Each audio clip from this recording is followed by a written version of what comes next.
జనగామ పట్టణంలోని బాణాపురంలో ఓ ఇంట్లో దోష నివారణ పూజలు చేస్తామంటూ నమ్మించి 55 లక్షల రూపాయలు కాజేసిన ఓ హిజ్రాతో పాటు నలుగురు నిందితులను అరెస్ట్ చేసినట్లు డీసీపీ రాజమహేంద్ర నాయక్ తెలిపారు.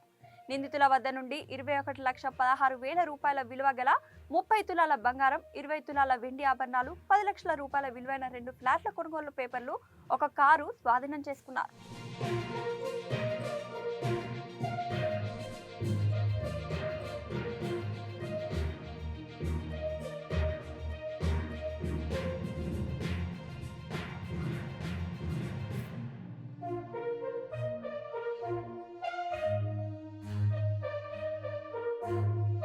జనగామ PS లిమిట్స్లో క్రైమ్ నెంబర్ 7 చీటింగ్ కేసు నమోదు చేయడం జరిగింది. దీంట్లో కంప్లైంట్ ఒక సిస్టర్ ఒక 6 నెలల క్రితం నుంచి ఒక ఎక్కువ దోష నివారణ పూజలు చేస్తానని చెప్పేసి వాళ్ళకు ఆ మూఢనమ్మక కలిగించి వాళ్ళ దగ్గర సుమారు దఫాలుగా 55 లక్షలు చీటింగ్ చేయడం జరిగింది. ఈ విషయంలో వాళ్ళు కంప్లైంట్ ఇస్తే ఈ కంప్లైంట్ రిజిస్టర్ చేయడం జరిగింది.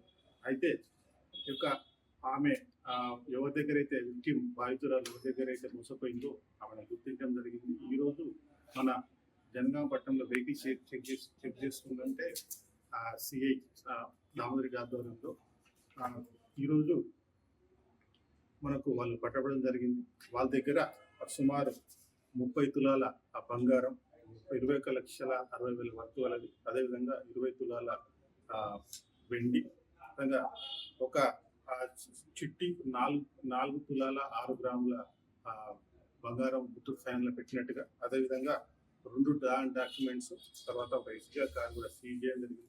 ఈ బంగారం అంతా కూడా ఎవరైతే విక్టిమ్ దగ్గర డబ్బులు తీసుకొని వాళ్ళు తమ కోసం చేయించున్నట్టుగా తెలిసింది. అవన్నీ కూడా వాళ్ళ దగ్గర మనం కన్ఫెషన్ తీసుకొని వాళ్ళందరూ కూడా అఫెన్స్లో ఎస్టాబ్లిష్ అయిన తర్వాత ఈ యొక్క ఎవరైతే మెయిన్ అక్యూజ్డ్ బట్టు నాగదేవితో పాటు ఆమె భర్త పాముకుంట్ల సందీప్, తర్వాత ఆ భర్త వాళ్ళ ఫ్రెండ్ మెతుకు గణేష్, అదేవిధంగా వాళ్ళకి సపోర్ట్స్ 2 ఉగ్లోతు నవీన్, కుక్యా గణేష్ 5గురిని కూడా అరెస్ట్ చేసి రిమాండ్ తరలించడం జరిగింది.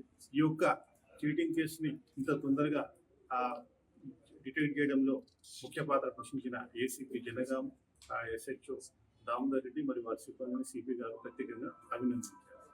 ఇలాగే వేరే దగ్గర చేసినామని చెప్తున్నారు. దాని మీద ఇన్వెస్టిగేషన్ నడుస్తుంది. మళ్ళీ ఒక్కసారి వాళ్ళని పోలీస్ కస్టడీకి తీసుకొని డీటెయిల్గా ఎంక్వైరీ చేస్తారు. పూజలు చేస్తామని, దోషం పోగొడతామని ఎవరైనా మీ ఇంటికి వస్తే వాళ్ళని నమ్మకండి. ఇటువంటి వారి యొక్క సమాచారము పోలీస్ శాఖ వాళ్ళకు ఆ దగ్గరలో ఉన్న పోలీస్ స్టేషన్ కానీ లేక 100కు డయల్ చేసి చెప్పాలని పోలీస్ శాఖ